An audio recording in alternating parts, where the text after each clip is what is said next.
Hi, this is going to be my fourth ICC video. Do I strongly identify with certain groups? I would say no, just because I always, like, especially as a kid, I was interested in many other things, and even into now, like whether it was in high school, I was into sports. I was more so like nerdy, and then as well as like I like science, like math, but then also I like certain other things like TV shows or just stuff that like maybe didn't align so much maybe with my athletic friends, and never really felt like I fit into like a specific group. I fit into like many other different groups, so I didn't feel a specific connection to anyone. I felt like I could bump back and forth to many different groups. And then I would say I don't really wish, because I'm able to connect with many different people so that I can have different experiences and not feel like I am just stuck with one group of people. Like I would say in high school, some people who are like considered like popular feel like they're stuck with a popular group. And then I would say find a sense of community in where it is when it comes to helping people, because that's something I really enjoy doing, which is helping people and just seeing how they can benefit themselves and do the best for themselves and the best for myself. And then a time when someone made an assumption about who I am and my identity based on how I look or act. I would say in high school a lot, especially because so originally I was at a my public school, and for high school I went to a private school. It was outside of my district, and a lot of people didn't like that. My older brother did it, and they did not like it. They almost like didn't talk to us, or like the parents would talk down on my family because we left our community kind of thing. But it was it was for the betterment of my family and me and my future, so I can get a better education. And then also it was very good for football, because at the time I wanted to go play at a higher level and I wanted to win at my school, because the school I was going to originally was terrible at it. Like they were like 0-10.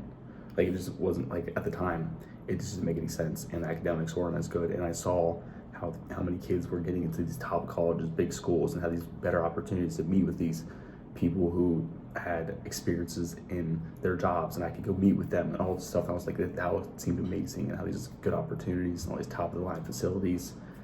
And so people would judge me for thinking that like my family didn't think thought I was too good for that, but that wasn't the case. It just didn't fit what I wanted, my aspirations. But then also people would say like, oh, you're going to private school because you have all this money, but that's not the truth. I had to work really hard to get some scholarship monies from the state for that, and from the school, and then go to the church that we went to get some money from them as well to have help pay for it, because and my parents had to work extra hard and get extra money, because I also had three brothers, and three of us went to private school.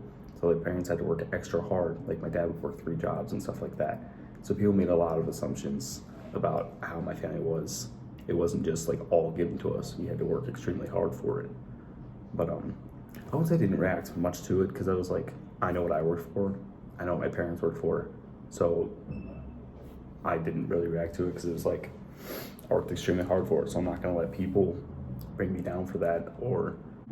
And then in my own words, what I believe that intersectionality means is identifying with a certain group, such as like deafblind or hard of hearing.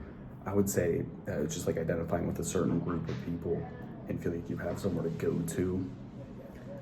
So like whether to communicate or just feel like you belong somewhere, not like you're excluded.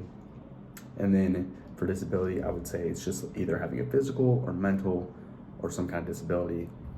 And then to me, I would say I don't fully relate to like the intersectionally.